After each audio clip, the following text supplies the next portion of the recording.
Bada bing, bada boo. Aliens just never land in Central Park.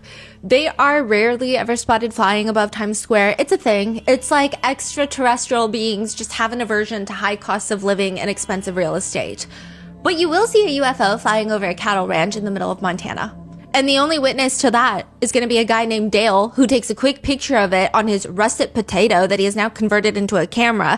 And to be fair, maybe the aliens, they could be flying over Times Square and we just don't see it. But the concept of it is interesting. Why always in the middle of nowhere? Why do aliens choose to fly the routes that they choose? It's almost like if you want to go see an alien, you have to go to the middle of nowhere, where you least expect it. And for Mateo, the place that he least expects to see something out of the ordinary, out of this world, is the local pizza shop. Mateo is driving to town. It's a town called Nuremberg, and this is in Germany. It's about 2 hours from Munich. He's in the driver's seat. His friend that he dragged along for no reason other than the fact that he did not want to go on a lonely road trip is sitting in the passenger seat. They start driving, and it's towards this highway ramp where there's like a little pizza shop. It's a local pizza shop. Everybody knows this pizzeria. It's not like the most delicious pizza in the world. It's not like the hottest restaurant. It's just been around for a while, and the locals like it. As they're driving past this restaurant, Mateo glances out the side of his window, and in that exact moment, he sees something. And his friend's head in the passenger seat almost hits the dash because Mateo is slamming on the brakes, and his friend is like, what the hell is that? Mateo barely responds. He just says, quote, "Screw Nuremberg. There's something more important right now." He does the quickest U-turn he can physically manage. He pulls right up into the lot of the pizza restaurant. It's honestly a surprise that he puts the car into park because he's just flying out the driver's side door. He walks straight up to a girl with very long dark hair standing in front of the pizzeria. She looks very skittish. Her eyes are really big and she's staring at him and he's staring at her and she's staring at him. And he says the first thing he asks her is, Are you dead? What? She's staring at him and she responds slowly, I don't know. And then she runs away. Mateo jumps back into his car and he's got to follow her because she's not supposed to be here. I mean, she's not supposed to be anywhere. She's supposed to be dead.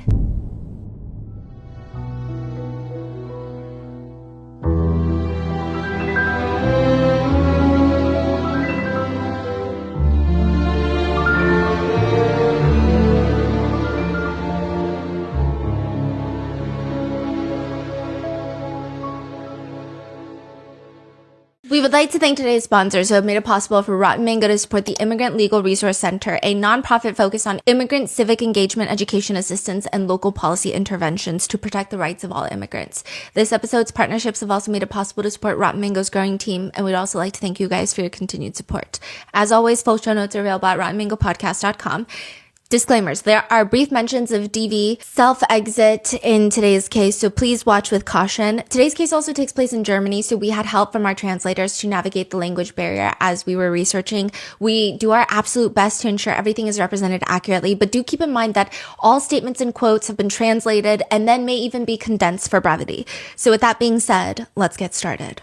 Before the dead woman even has a name, they already have a suspect. Everyone in town has pointed the finger at who they think they did it. They're tagging him in Facebook posts about the news. The dead woman found in the car, he's the one that did it. And his name is Rowan. They want Rowan to know that they think it's him before he goes down for it. I knew it before the cops did. Those are a lot of Facebook comments, which is exactly how Rowan ends up in this all gray room sitting on a small square table. The squareness is really inconvenient for him because he has one officer sitting on the left, one officer on his right. It's very suffocating. I mean, they couldn't get a bigger table. I'm sure the size is likely the intention though.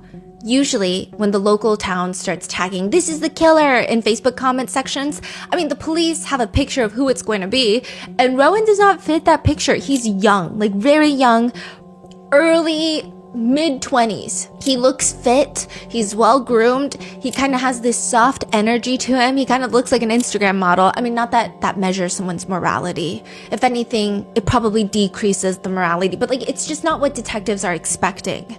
Especially because he came in here voluntarily. The detectives were looking for him, and he said, "I will come to you."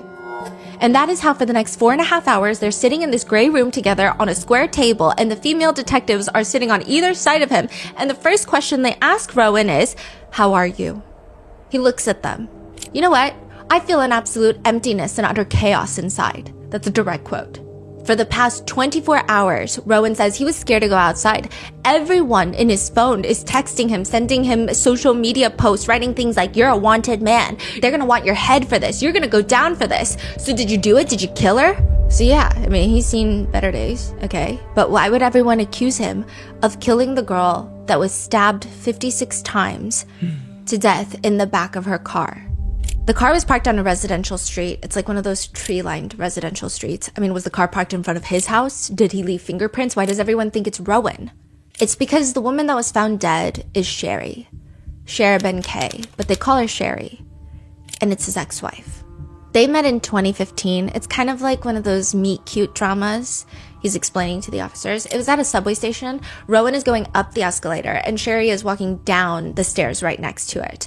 And he says, quote, "It's a very special moment for me. I mean, I saw this girl, beautiful. Her hair was so beautiful." They make eye contact. The rest is history. But now Sherry's parents are adamant that Rowan had something to do with their daughter's death. They just know it. The detectives ask him, "Why do you think that they think you're the one who did it?" It's a really, really long story. This all starts unfolding less than 24 hours ago. 23-year-old Sherry tells her parents that she's gonna go see her ex-husband, Rowan, at Rowan's house. But by 10 p.m., she's still not home, and everyone in the family, probably everybody in the town, knows that Sherry and Rowan's relationship, ex-relationship, not good. Not good at all. So whatever they're meeting for could not have gone well if she's still not home. She's also not picking up her phone. Sherry's parents start getting anxious. They're thinking, but it's still Rowan. Like, there's no way that he could do anything. I mean, they jump into their car and they start driving the road that Sherry would have taken to get to Rowan's house. And in the middle of a residential tree-lined street, they stop the car because they're like, "Isn't that her car? Isn't that not Sherry's Mercedes?" They park the car in the middle of the road. They jump out and they start looking in the car. This is not where Rowan lives. It's like on the way to Rowan's house. So it's very weird. Like, it looks like Sherry's car. It has the same tinted windows, but like maybe it's not her car. So they stop, they get out, and the front is empty. It's a E-Class coupe, E300. It's kind of relevant because the back windows are much smaller and they're tinted extra dark. So nobody's in the front, but now they're trying to peer through the back. They're cupping their eyes. They're like sticking their face as close to the window as they can. And they're like, "It's Sherry. Sherry's in the back." They see in the back seat, there's a woman with long brown hair. She's laying just like splayed out on the back seat, on her back. She has a jacket covering her, but you can see her hair. You can see that she's just laying there and she's not moving. It's not like she's taking a nap. Sherry's parents start pounding on the window. One of them starts with all their strength, just trying to brute force open the door. It's locked. The car key isn't inside the car, which is weird because if this is Sherry's car and Sherry's inside the car taking a nap or something, would the car not unlock? By this point, it's a small residential street. Neighbors have started coming outside. They're wondering who the hell is screaming. A lot of them are angry until they see Sherry's parents and they're like, "Oh, okay, we have no right to be angry. Something bad is happening. We gotta help." Some of them are coming up trying to smash the windows with Sherry's parents. Someone tries to break in through the passenger seat. Someone's trying to crawl under the car. Like, someone's calling 911. It's chaos. And then the police arrive. They smash open the car window, unlock the car, and they create this like human barricade as they carry Sherry out of the car and immediately place her on the ground. Neighbors, the quick thinking ones, they're also creating a wall in between the police and Sherry's parents because Sherry is gone. She's drenched in blood. Her entire body is covered in punctures, stab wounds, all around her chest, neck, face. Her face looks like she's just been completely torn apart. It would make more sense had she been mauled by an animal, but it's clearly much more sinister than that. Like, there are clear knife puncture wounds. From neighbors' accounts, Sherry's mom is uncontrollably screaming, trying to fling her own body through the neighbors, through the police so that she can get to Sherry. Other neighbors, new neighbors, they start running out of their house because they see some sort of commotion.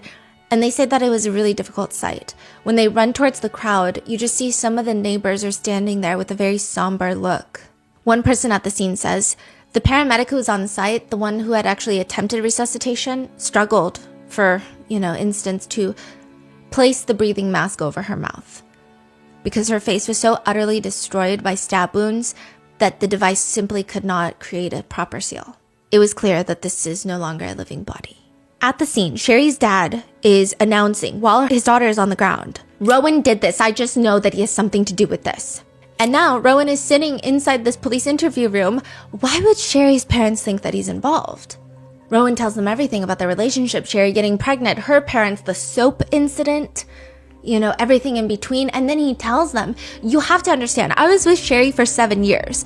I went through a phase where I was so desperate for revenge, was driven by vengeance. I was really scared that either she would hurt me, I would hurt myself, or that she would force me to hurt her. After 4.5 hours, everyone in the interrogation room decides it's time for a break. Rowan is not formally under arrest, so he asks to go outside to smoke a cigarette. And as he's lighting up his cigarette, taking his first quote, I took a deep drag, the female officer walks out, and she's got like a weird look on her face. And she just says, she's alive. She's alive? Yeah, like, what do you mean she's alive? He just got grilled for the past 4.5 hours because they thought he killed her. What do you mean she's alive? They confirmed that Sherry was just now found alive, caught on CCTV camera, a dead woman walking, or at least she was supposed to be dead. Rowan says in a very confused state, like, Sherry's alive, but then another girl is dead.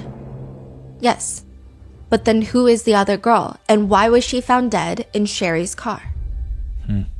It seems like a modern book trope. You meet your doppelganger and they slowly come into your life and they decide, I think this is my life now.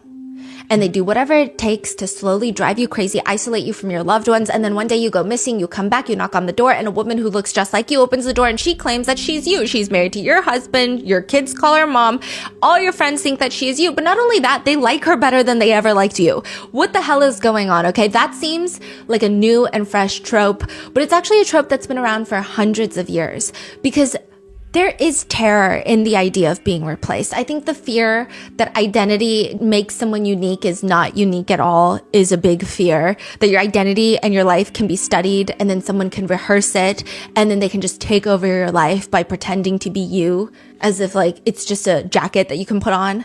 Even the classics love this trope. Dostoevsky wrote Double, where the main character is like this meek government clerk. And he meets a man who looks exactly like him. Same face, same name, same everything, same job. Everyone loves him. Nobody likes the main character, but everybody loves him. So his double doesn't just steal the main character's life, he lives the main character's life better.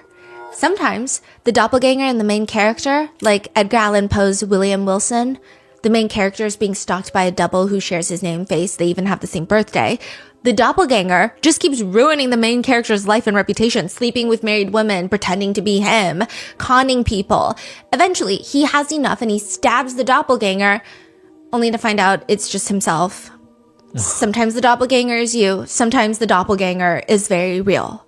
And you have to run for them. And sometimes it's a hostile takeover. Sometimes you see someone who looks just like you and you think, what if I took over their life?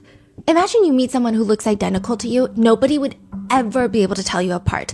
But they're an Oscar-winning actress living in a mansion with an infinity pool and a husband who chases her around just to get her affection because he's a dog on a leash for her. Her friends are super supportive. They all have a book club where they read nonfiction books about how to better themselves, but not in the annoying way. In the way that they just want to show up as better friends for one another. All of her bills are on auto pay. She doesn't even need to know how much the electricity bill is every month. She takes spontaneous trips to Tokyo for cherry blossom season. And all you have to do is kill her to take her life. Do you do it? Most people are going to say no. But I think maybe like most people should have a few glasses of wine and think about it at night in a way that's non-judgmental. It's just part of human nature. Some people will be a little bit more honest with themselves of, I might at least think about it. Which is why the news secondary feeling around doppelgangers is, it's a death omen when you meet yours. Because you're not supposed to meet them. It's like a glitch in the universe. When you meet someone who looks just like you, exactly like you, something really bad is going to happen to you. Because one of you has to die. I mean, both of you can't be alive, right? That's the omen. But what are the odds that you run into someone who looks exactly like you? I mean, it's likely very, very low.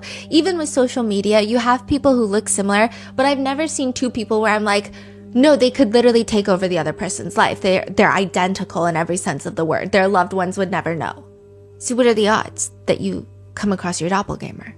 But then what do you do when someone who looks just like you messages you on Instagram and wants to meet up. A total of 26 messages are sent out to 26 people who could all pass somewhat as doppelgangers. Not really, but kind of. They're all in their early 20s. They've got dark long hair, specific facial features. They're between 5'2", 5'4" in height, brown eyes, dark hair, olive undertone skin. To say they look identical would be a lie. But if you take off your contacts and you take 3 shots of tequila and you sit on a vibration plate on the highest setting while everything is shaky and blurry, and you see a photo lineup of the 24 people, you could potentially mistake a few of them as being each other.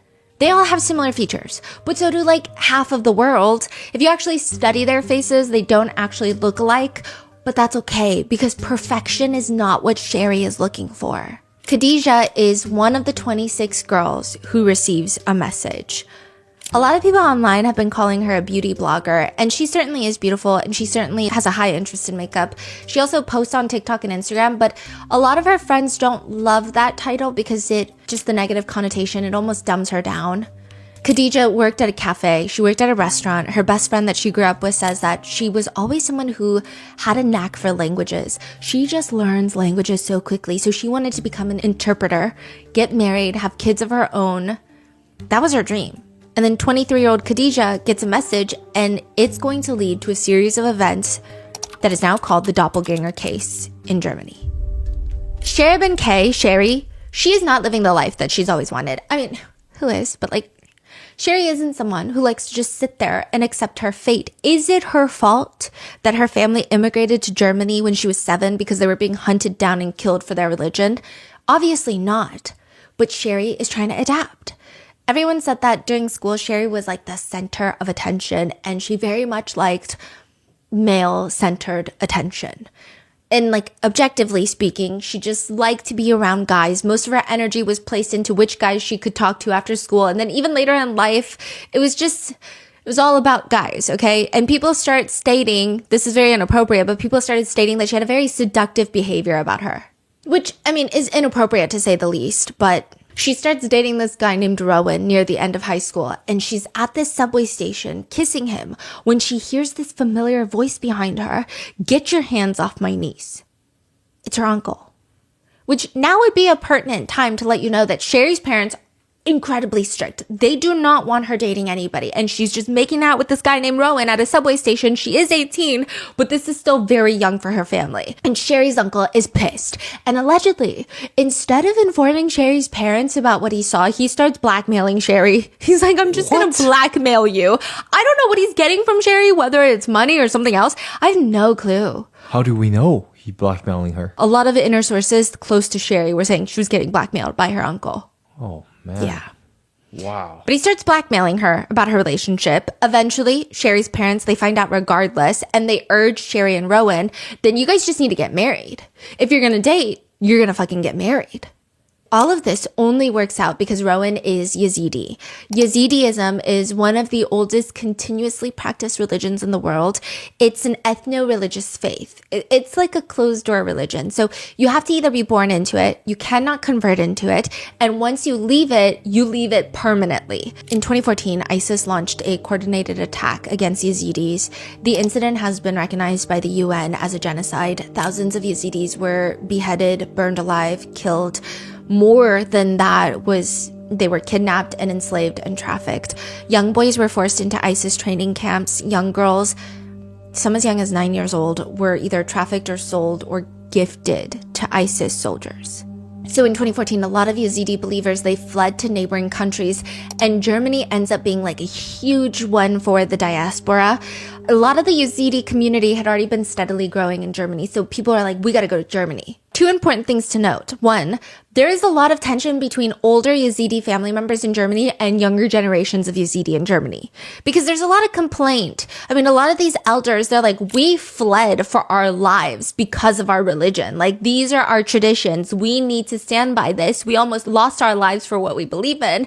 And then the younger ones that are born in Germany or have been raised in Germany, they're like, I just want to scroll on TikTok and date people. And a huge problem is in the Yazidi religion, you can only marry another Yazidi. and they have to be in your caste. Yazidi has a caste system. So the top are religious and community leaders. Then you have the priests, and then you have the majority. So 3 castes, and you have to marry someone in your same caste. A lot of people in Germany, the younger Yazidis, they're like, well, I don't even know if I want to marry someone who's also Yazidi because most of the people that I grow up with are not. But Rowan happens to be Yazidi, and so is Sherry. And not only that, they're the same caste. So despite the fact that the 2 families, Rowan's parents and Sherry's parents, do not get along, they actually really, really don't like each other, they end up getting married and they open up a hair salon together. It's mainly Rowan's. He has his own barbershop. Sherry starts doing like facials there, and sometimes she does updos for brides and these like women's hairstyles. But aside from that and a few strange incidents, like Sherry breaking into Rowan's brother's house and then taking a taser to his neck and tasing him in the back of the neck and then immediately apologizing and begging for forgiveness. Other than some strange incidents like that, the couple seems normal. What do you mean? What does that mean? Like that they got into a fight and she just decided to physically assault him and attack him? She felt like Rowan's brother did not like her. Okay, and that's her. So she broke into his house and tased him in the back of the neck with a taser. And then he turned around and she started apologizing profusely. Fascinating. So you think she tried to attack him thinking that he wouldn't find out, but turned out he saw her? Perhaps, because she does try to kill him later, but we'll get more into that in a second. Okay. Yeah. So from the outside, aside from some of the weird incidents that people have kind of heard about, the couple seems normal enough. And then in 2020, Sherry is barely 20 years old and she gets pregnant, but not with Rowan's baby. He says their entire relationship, he could practically smell the other men on Sherry. Rowan calls Sherry's dad very emotional. He's like, I can't do it anymore. He won't even let Sherry's very domineering dad talk. He's like, let me talk. It's my chance to talk. I'm speaking now. These are direct quotes. I have nothing to lose. I'm going to talk and you will listen. Rowan tells Sherry's dad everything. And at the end, he tells him, I'm not going to do this anymore. I don't want to be with Sherry anymore. أفجعنا من بوراندي لك من خلاص تماهيكات من شوابتن من واقوتي قبب نك من خلاص بردانا وخلاص. And then there's just silence. And then on the other end, Sherry's dad tells Rowan, if you abandon my daughter, it will cost 3 human lives. What does that even mean? To this, Rowan just responds, then I would rather die by a bullet from you than die a little every day with your daughter. Who are the 3 lives? Did he say? It's gonna work out in a weird way. He never said. Now, maybe Sherry is so done with her life, she decides she doesn't want to live it anymore. Maybe she can take someone else's life, like all of those thriller books. Find someone that looks like her, that's living a better life than her, and then get rid of them and resume their identity. That's the plot of thriller books. But that's not what Sherry wants to do. Sherry has a completely different plan. Instead of taking someone else's fate, she wants someone to take her fate. She wants someone to die for her. And that is how Khadijah, a woman who knows nothing about Sherry, who has nothing to do with Sherry, the only connection between the two of them is that Sherry thinks that they look alike. I will say Khadijah is much more beautiful. But that's why Khadijah is found with her face bashed in with brass knuckles, stabbed in the face, neck, and chest, dead in the back of Sherry's Mercedes. Within days, Sherry is brought in and she's treated as the prime suspect of what the police originally thought was her murder. So she goes from being the presumed victim to the potential suspect. And by this point, a few things have occurred. When a body was found in the back of Sherry's car with dark brown hair, just like Sherry, her face is disfigured from stab wounds, but she's about the same height, the same weight. Everybody assumed it was Sherry. Sherry's parents went onto Facebook to post about her death, her murder, begging locals to help identify who they think that did this to their daughter, even though they think it's Rowan. Sherry's parents are telling the police that if they had to put their money on anybody, it would be Rowan. The whole town is ready to form a mob and go burn down Rowan, the ex-husband's house. Meanwhile, the authorities are quietly doing a DNA test because they still have to make sure that this is Sherry. And there's something curious. The body in the car has a small tattoo on their arm, and Sherry's parents are adamant that she does not have any tattoos. So either Sherry lied about getting a tattoo or something weird is happening.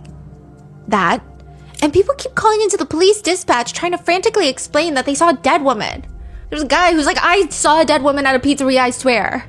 So the police decide to bring her the town ghost in, the victim, the suspect, we don't know, okay? All we know is that Sherry is not that hard to find. She's not deep in hiding. She's just like there all the time. And she tells the police, it's the Albanians. And the police are like, what? The Albanians are after me. The Albanian mafia want to kill me. What?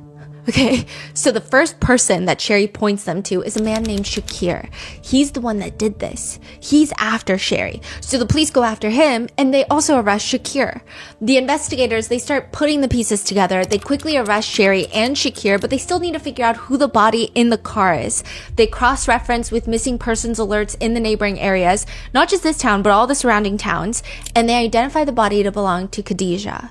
And I'm only saying first names because German privacy laws identify each person as just their first name and last name's first initial. So it's like Sherbin K. Once authorities figure out that the woman in the car is Khadija, they can actually start getting somewhere.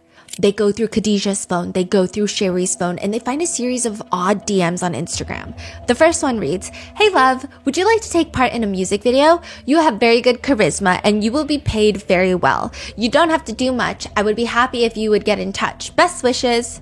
And it's like a random account that has no followers. That account belongs to Sherbin K, Sherry. Just reaching out to Khadija for a job to be part of a music video. Khadija is like, hey, I'd be up for it, but I guess it depends on the genre of music and where it is. It's a well-known artist, and you probably know them too. Okay, what's their name? Maybe I know her. And where would the shoot be located? The shoot would be in Offenburg. You definitely know her, but this would all have to be kept secret until the song is released. They tell Khadija the name of the singer, and it's a pretty big artist named Loon. So Loon has over 1 million fans on Spotify, almost 400,000 followers on TikTok, and Khadija thinks it's a secret project, so I can't tweet about it, but like I could DM Loon and ask Loon directly. And the police find all of this on Khadija's phone, and she's like, I hope you can give me an answer because I'm very, very unsure. A woman messaged me saying I'm filming a music video, supposedly for you. You know, I don't know, I'm not sure if it's fake or not. I don't want to go there and then something happens. Ich hoffe, du siehst es und kannst mir eine Antwort geben, weil ich bin sehr, sehr unsicher. Eine Frau hat mich angeschrieben, zwecks einem Videodreh, angeblich von dir. Und jetzt, ich weiß nicht, ich bin mir nicht sicher, ob das fake ist. Nicht, dass ich da hinfahre und dann passiert irgendwas. Loon responds to her, fake sister, don't go. Wow. And she responds, oh, okay, thank you. So Khadija ignores the music video request DM, but then another one comes in from another account. This DM reads, hey, good evening. We are looking for girls to test our new lasers. Would you like to collaborate? We offer permanent hair removal with the world's fastest and most effective laser, 100% pain-free. If you're interested in permanent hair removal, you can contact me at any time. We work with a state-of-the-art medical-grade laser that costs $2,500 per session.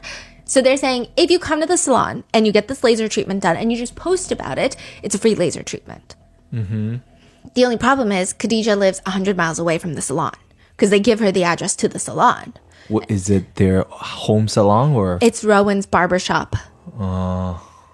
And it's a 3-hour trip. So the salon manager is like, well, you know, I can pick you up from your house and then drop you off at the salon, do the salon laser for you, and then drop you back off at your house.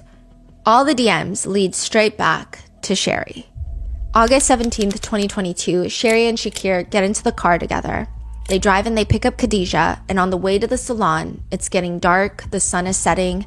In between Khadija's house and the salon, there's like this very long stretch of woods. It's like a forest. Sherry pulls over, pretending to be lost, and she asks Khadija to get out of the car to read the road sign. And that's when Sherry and Shakir both jump out. Shakir jumps on top of Khadija and starts stabbing her. They put Khadija back into the backseat of the car, drive all the way back into town, park Sherry's car on a residential road between Sherry's parents' house and her ex-husband Rowan's house, and then they leave. Sherry and Shakir leave, but they don't flee. They don't skip town. They just kind of linger around until they're both arrested. Why don't they leave town? What's their plan? Who the hell is Shakir? And what the hell does he have to do with any of this? And why does he partake in this murder? Weeks before Khadija is killed, Sherry is going around being what one can only assume is the world's most insufferable pick-me. She's going to the bars in town, getting drunk, leaning in close to all the guys that she's friends with, acquaintances with, random dudes. Would you kill for me? She keeps asking them. Some of the guys think it's a great way to try and impress her and not go home alone. So they're like, of course I would. I would do anything for you. But they don't mean it. She knows they don't mean it. Other guys are put off. Some of them are straight up looking at Sherry and going, why would someone die for you? She says things like, I can be free forever and stay with you all the time. For most people, most normal, sane people, Sherry's reasoning that she can be free, stay with them all the time, intimate relation, it's not worth killing someone for. Except apparently Shakir. That's what the prosecutors are arguing. Arguing what? Shakir meets Sherry a few weeks before the murder. And she's like, would you kill for me? Oh. And we can be together. And he just does it. So that's why they're saying that's his motive. Yes. He killed for her. Yeah. But none of these even make sense. Nobody even has an answer for why Sherry and Shakir killed Khadijah. None of it makes sense.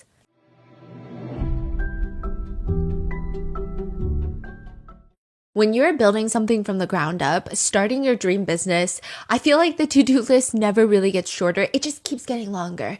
The right platform doesn't just help you keep up. It simplifies everything that you can do so that you can get back to doing what you actually started this for. For millions of businesses, that platform is Shopify. Shopify brings everything under one roof. So they bring in the inventory, payments, analytics, and more, all handled in the same place. A few years ago, my husband, sister-in-law, and I were able to just give back to his grandpa in a really meaningful way thanks to Shopify. He had spent his entire life making sacrifices for the family, and he just wanted to pursue his passion, which is traditional Chinese painting.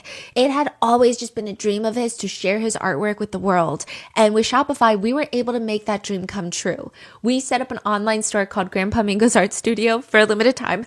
We were just starting to dip our toes into the business, so without Shopify, we would have had no idea where to start when it comes to launching an online marketplace. And honestly, the biggest thing that I noticed was how much mental space I got back. I stopped dreading the admin side of things and remembered why we even started Grandpa Mango's Art Studio in the first place. Start your business today with the industry's best business partner, Shopify. Sign up for your $1 per month trial today at shopify.com/rotten. Go to shopify.com/rotten. That's shopify.com/rotten.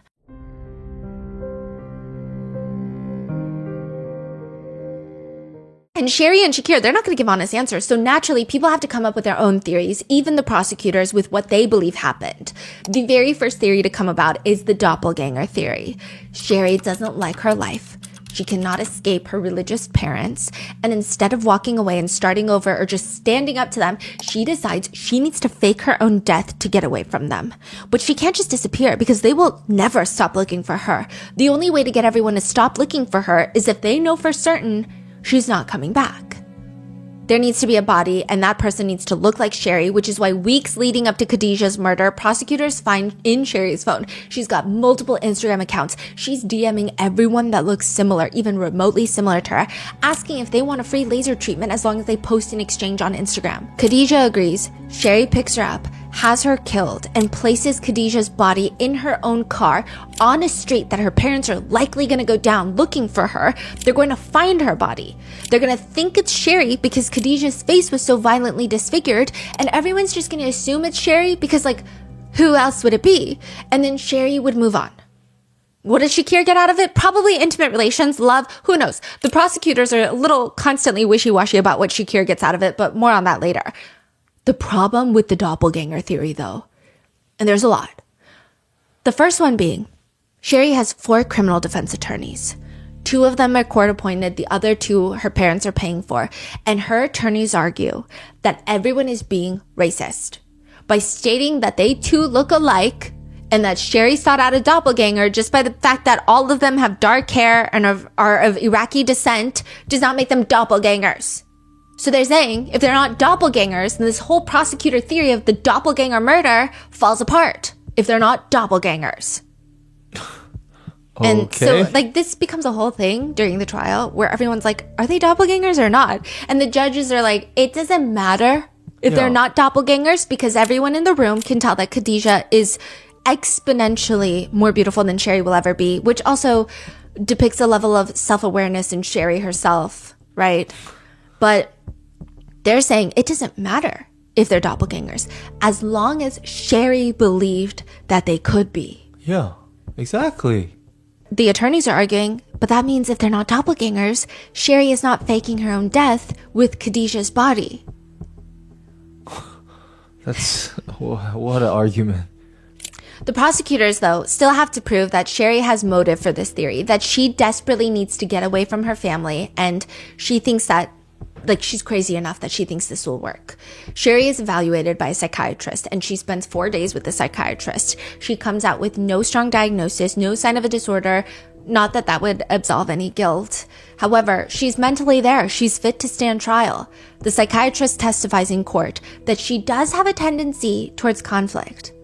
She's extremely impulsive, manipulative. She believes manipulation is the best way to get what she wants. And most importantly, a part that the defense latches on to. Right? The defense is like, the prosecutors say this is a doppelganger murder. Let me tell you why it's not.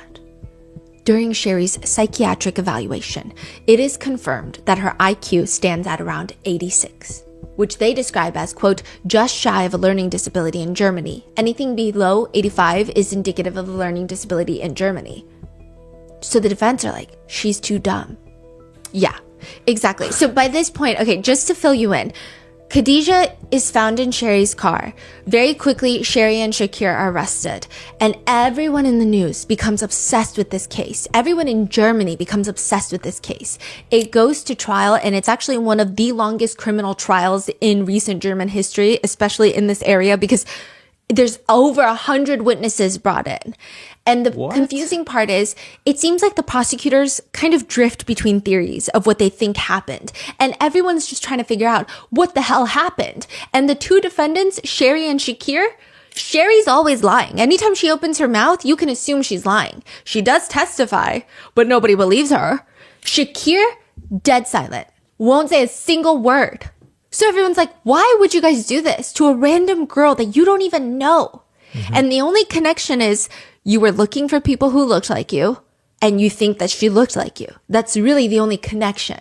Right. Other than all the physical evidence, right? There's no clear motive. Exactly. Why they're committing the crime. And so every motive that the prosecutors bring about, the defense are just trying to poke holes of like, well, she's too dumb.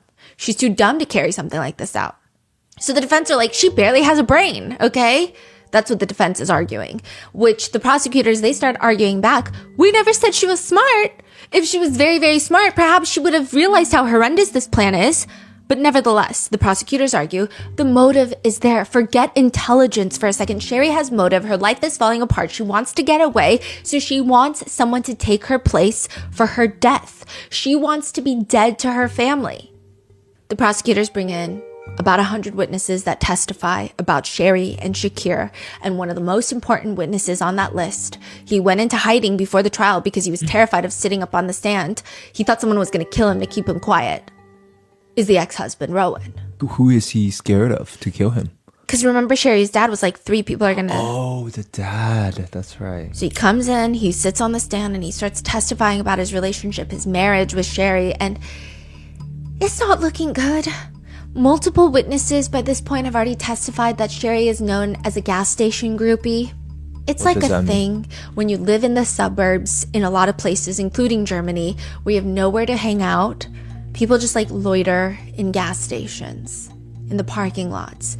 They come in, rev their engine, they pump gas, and then they park near the gas station. They get a Slurpee and a beer, and then they sit in their driver's seat, rev their engine some more, and then hang out. So she likes to talk to guys at the gas station. You can't even Fascinating. pay me to stay in a gas station for 2 seconds longer than I actually have to. Yeah. All the guys with their loud cars, they like to sit there, and Sherry will show up in her Mercedes, and one German reporter describes them like this, and I don't know what this means. They live in the suburbs, but they like to feel as if they're living in New York City in the Bronx. Okay. Like they think they're cool. Right. Like, okay, yeah. I can see the visual. Okay. Okay, it's almost as if this Mercedes also changed Sherry. Rowan is testifying like she has an obsession with this car. She loved this lifestyle, beautiful cars, fast driving, easy money. That's a quote. She's, helping move drugs, and it's very important for her, quote, to drive up and down the famous roads in Munich, listening to loud music and attracting attention. It's like the people that drive circles on Rodeo Drive, and you're like, well, I've seen you 20 times. Okay. And he says the beginning of their marriage started out pretty normal. Eventually, Rowan starts noticing this very obvious pattern. Quote, she was always looking for arguments with me. just so she could storm out in anger. She'd be like, fine, I'm done with you. I'm not doing this anymore. Run out the house and be gone for 3 days. And she would block his number. I mean, he can't even ask where she is, who she's with, and he can see right through it. It's not like a real fight. Like, she's doing this so that she can go be a gas station groupie. And she'll go out with a bunch of guys each time. They're reportedly all in like a criminal world. If he tries to talk to her about it, it's just another way for her to start another fight that lasts 3 days so she can go out and loiter at gas stations. And that's how she ends up pregnant with some other man's child at 20, and she ends up terminating the pregnancy. Rowan tells her he's fed up with her, and he tells her, you know, I'm going to talk to your parents. I've already called your dad. She turns around, and this is in their apartment. She hits him on the back of the head. She starts throwing things out of the cabinets. She grabs a bar of soap and is like whacking him with a bar of soap. He flees to the bathroom and, quote, she slams my head onto the mirror. Everything goes black.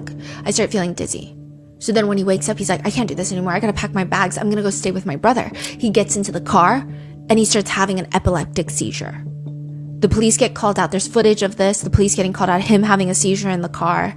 And he says that because of this marriage, because of Sherry's violence, he had his jaw dislocated. He lost 30% of his vision in the right eye. These are all documented violent altercations. February 2018, she's convicted of aggravated assault for tasing her brother-in-law in the neck, Rowan's brother. October 2021, she tried to run her husband over with her car. November 2021, she assaulted her husband with a bar of soap and smashed his face into a mirror. There's a protection order prohibiting her from even approaching her ex-husband. By this point, a few weeks leading up to Khadijah's murder, Rowan says the families have facilitated at least 3 peace meetings. So in Yazidi religion, marital disputes are resolved through community mediation. I imagine like this is when the marital disputes become irreconcilable. Okay, side note, divorce and separation are a huge thing in Yazidi culture. Yazidism is a closed religion, so you can only be born Yazidi and you must marry another Yazidi, or else if you marry someone that's not Yazidi, you get excommunicated. Some communities have loosened up the rules a little bit to say that you're no longer excommunicated by your loved ones, but it really depends. It seems as if divorce is not unheard of. It's not encouraged, but more people are open to divorce. However, if after divorce you marry someone that is not Yazidi, that could lead to excommunication. So these peace meetings, it's like when you're about to have a divorce, all the male elders from both families will have meetings and try to talk to the couple to figure out how they can resolve their marital dispute. They have 3 mediation sessions. The first 2, Rowan's like, I'm not going to do this. Okay, your daughter is like practically certified insane. And they just keep telling him how much she loves him, how much he means to her and all this nonsense. And Rowan is still trying to save Sherry's face, but he wants a divorce. And finally, at the 3rd mediation, he's like, I know what I need to say. I just need to tell the truth. He says, if a husband says, your daughter has been cheating on me, then typically the father of the wife will tell the husband, okay, like, you decide what you want to do now. And he's like, I want a divorce. And that's the last time he saw Sherry. She moved out, moved back in with her parents.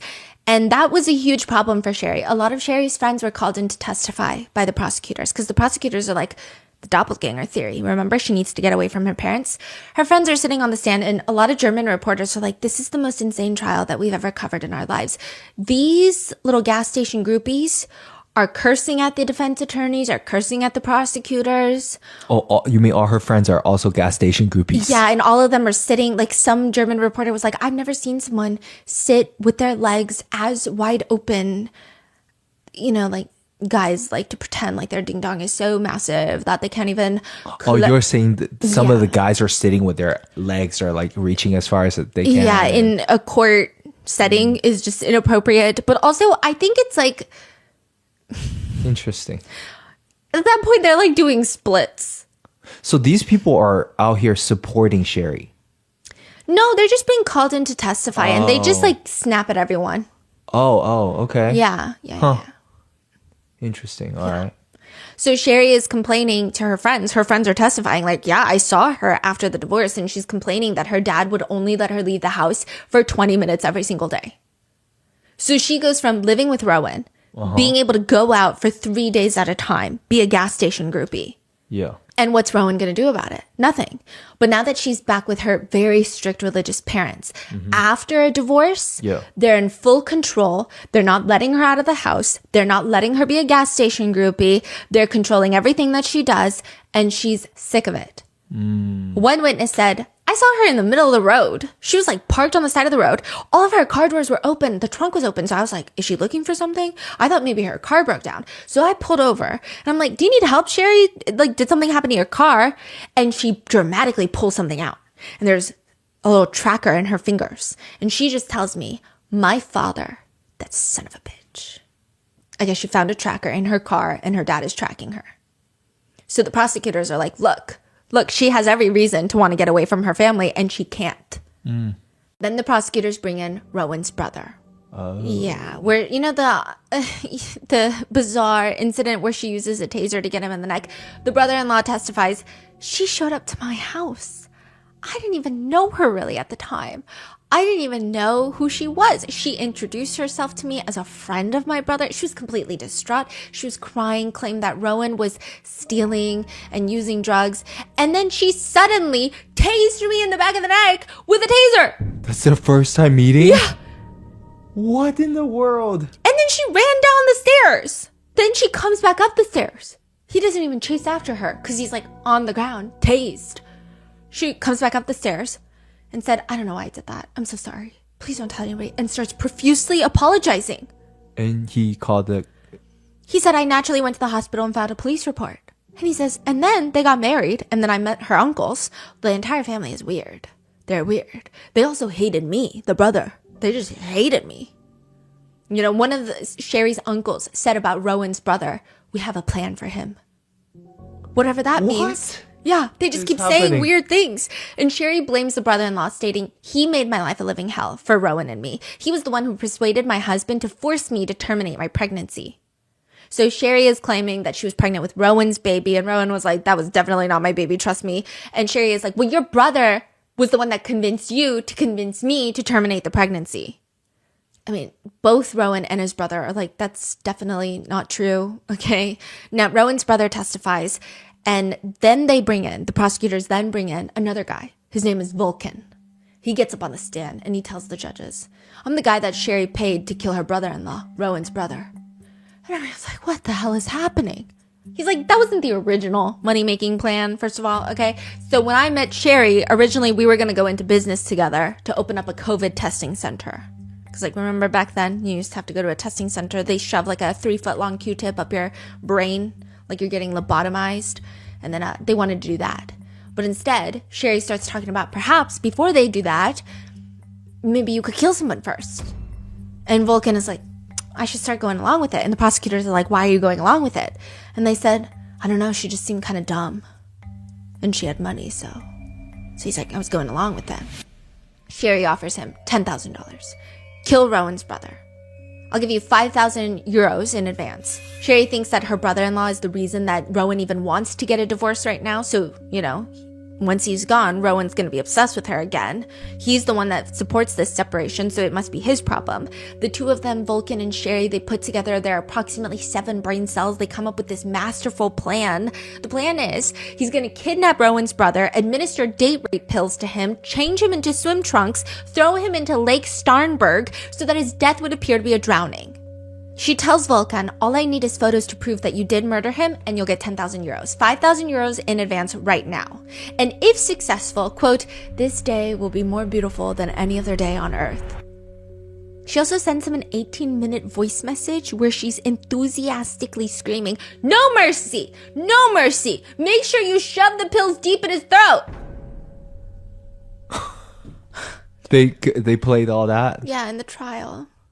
Obviously, the testimony from Vulcan and the corresponding evidence is damning to say the least. But her attorney tries to spin it.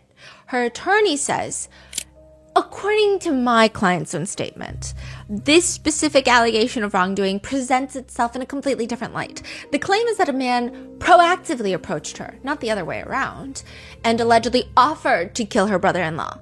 That raises a distinct set of questions, entirely independent of whether she genuinely desired the act or took the offer seriously, or whether she might have subsequently withdrawn from the plan.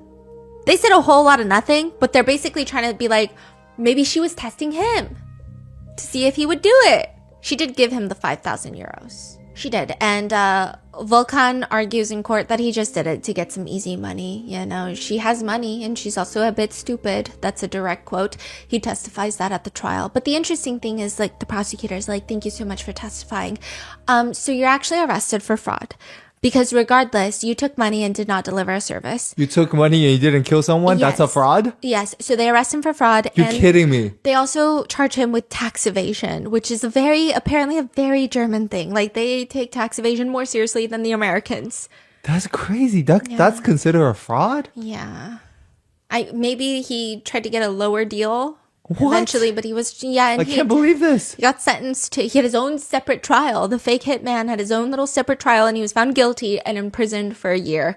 Because, wait, how is that? I don't understand. Yeah. Wow. It's probably something in their code, like their legislation. Okay.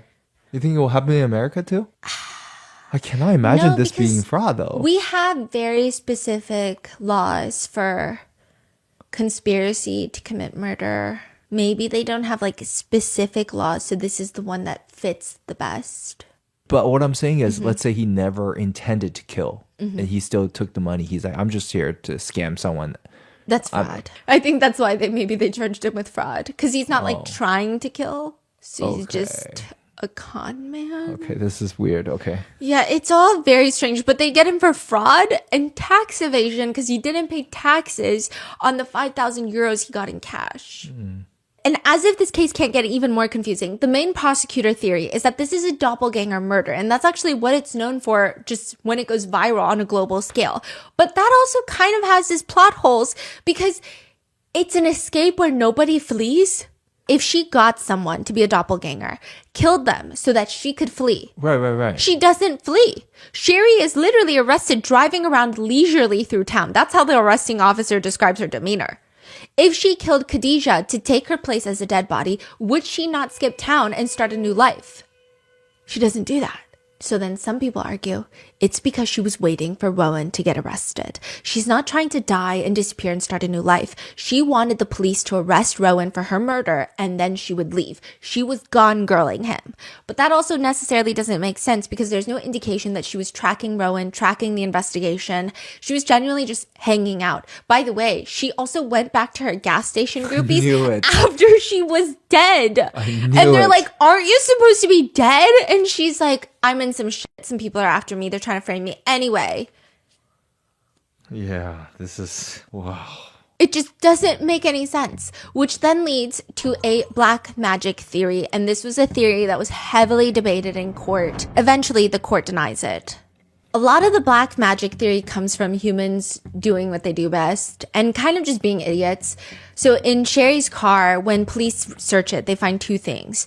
Two small pieces of paper folded together, one into a triangle and then another one into a square and then taped together with scotch tape and then wrapped in foil.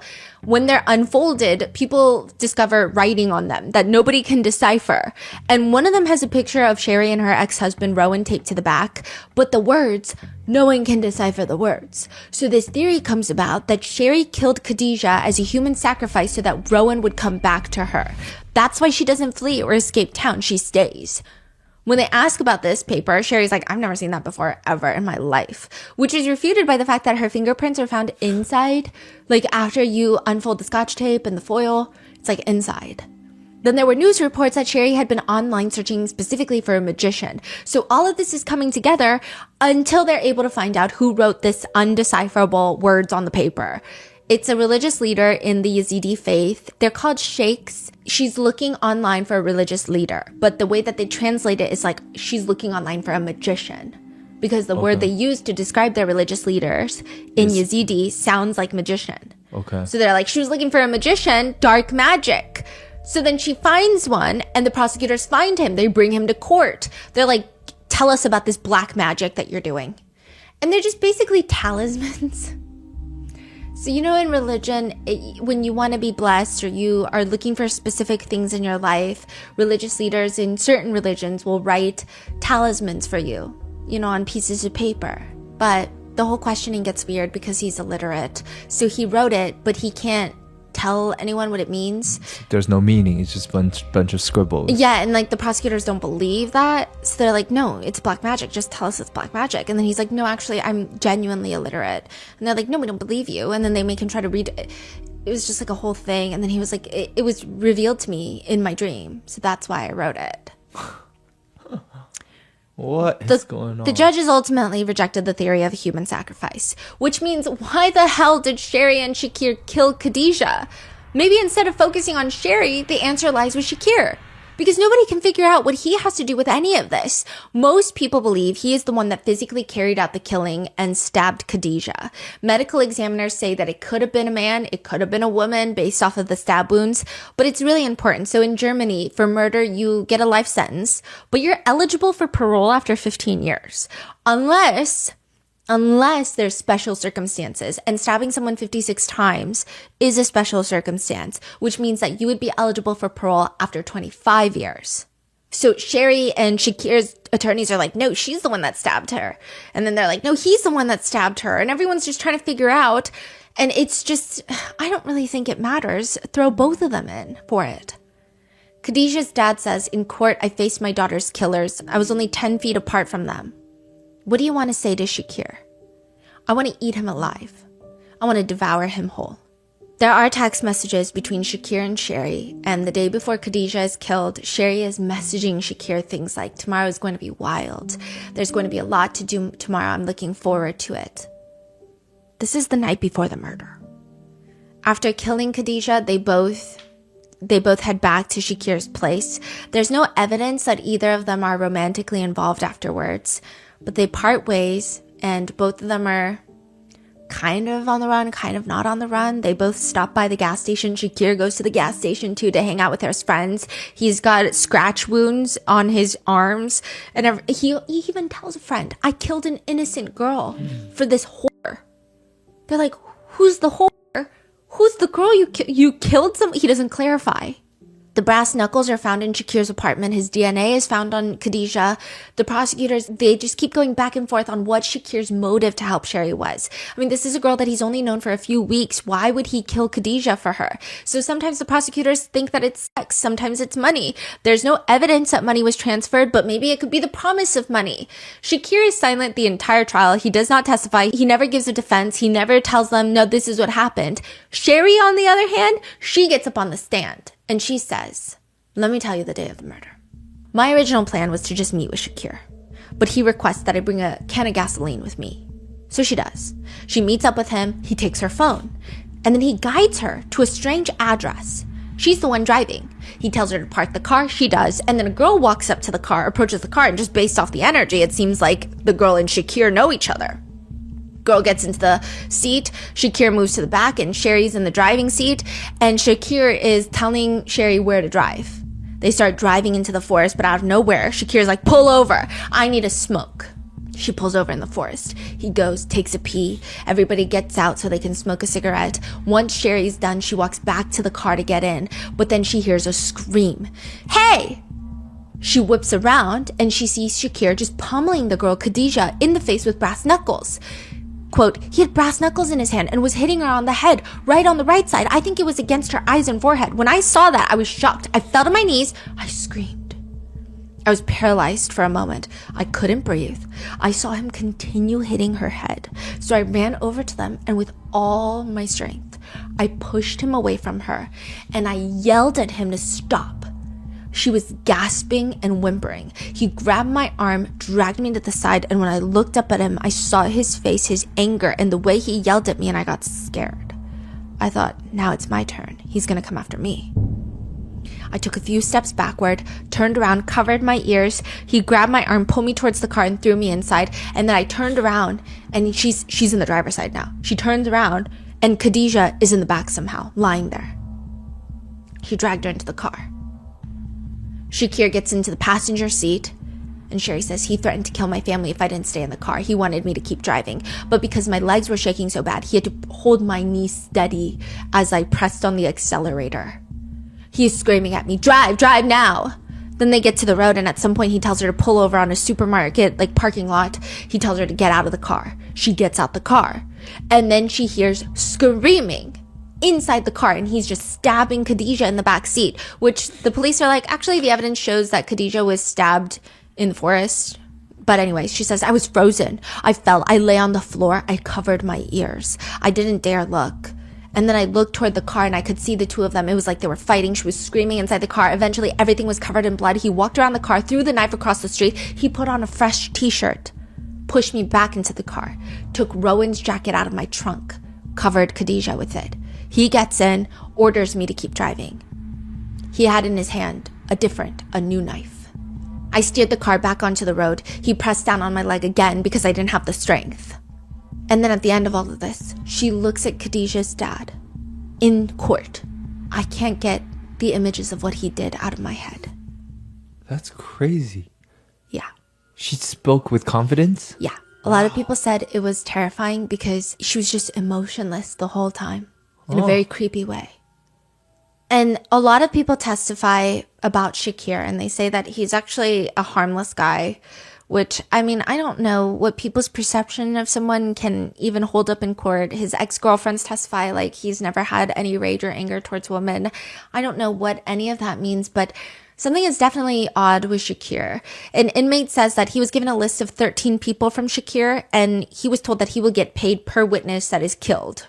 Who's paying who? Shakir is like, here's a list, and he gives it to his cellmate. And he's like, for each person that is killed before the trial, I'll give you money. That's what the inmate claims. So he wants this inmate to pull some strings to kill some witnesses outside. Yes. Now, Shakir's attorney is like, that's not true at all. The prison guards, they search the cell and they find a list of witnesses and their addresses with plus or minus signs next to them. It doesn't necessarily mean it's a hit list, but it is there. What does plus or minus mean? No one knows. Whether it could be they're going to say something positive or negative about me, or I want them dead or I want them alive. Nobody knows. And just when everyone thinks that this trial is going to wrap up, most people can't even make sense of the theory. I mean, maybe the doppelganger theory is the most relevant, and then they're just kind of dumb that they don't flee. I don't know. That's like the one that most people are going with. Everyone just thinks Sherry is dumb, but this is the theory that she thought. This is the motive that she originally had. Then they bring in, right as they're about to wrap, a man walks in to testify, and his name is Furkan. Some people call him Furfur. He's a local rapper. He says that he has a connection to all of them. He's like, I'm connected to Shakir and to Sherry and to the victim, Khadijah. He knows Shakir through a mutual friend, and he claims that he was dating Khadijah and he went back to Sherry's hotel with her. Let me explain. Furkan is an interesting character. Okay, so he mainly stakes a claim at the local club. He's not a gas station groupie, he's a club groupie, and he is described by people who know him as, quote, Furkan is trying to break into the rap scene. He's a big, flashy guy with a 10-foot-long cloud of perfume trailing behind him. That's pretty much what he's like. He's like, I'm here now. Look at me. So everyone, I gotta be the center of attention. Well, recently, Sherry asked Furkan to go back to her hotel with her. And there was this whole incident. This is what Furkan is testifying. He went back to the hotel with Sherry. She had a hotel room. And she's just like trying to unbuckle his pants, is trying to kiss up on him. And he flat out rejects her. He's like, she was trying to pull down my boxer shorts and I pushed her away and I said, piss off, you slut. Okay? Whether this is true or not, it's up for you to believe. He thinks that maybe she was upset that he was in love with Khadijah. What? Yeah. So some people are like, either Sherry was rejected and was upset that he liked Khadijah, so she killed Khadijah. Or some people are like, well, maybe he told her to get rid of Khadijah and then they could be together. And that's why she killed Khadijah. Regardless, the day that the investigators went to go talk to Furkan, he had gotten rid of his phone, which is very suspicious. But they state there is no evidence to link Furkan to this crime. There's no investigation into him being part of anything. But it just leads people to wonder if there's a bigger reason to why Sherry specifically went after Khadijah. Was it because Khadijah was one of the only 26 people that responded and was willing to meet up? And is this a doppelganger murder? Or is this a murder out of jealousy? Like, what is it? And I think that's why this case goes so viral. I mean, I think obviously the whole doppelganger classification of this murder and what it's most commonly called it has all the points that make people wonder what the real motive is, but also it's just everything about Sherry's demeanor in trial for Germans was so odd. She'll come in covering her face every time with like a packet of folders and papers, and then every break that they get, her mom is just like supplying her with snacks every day. She's laughing and giggling with her family. A lot of German reporters believe that she was actually acting quite flirtatious with her 4 attorneys as well. She kept twirling her hair. But ultimately, both of them are found guilty, which again, for Sherry, that means 25 years before she's eligible for parole. And for Shakir, it's 15 years. Khadijah's dad is very upset with Shakir only getting 15 years. He was really distraught. He says, in the courtroom, I saw things I never expected to see, things that cannot be understood with the mind. But did I see the truth? No. Some netizens have taken to point out that Sherry was delusional, thinking Khadijah was a doppelganger because it's so obvious that they look nothing alike and that they don't even compare. But with that, that is the doppelganger murder. What are your thoughts on this case? Let me know in the comments, and I will see you in the next one.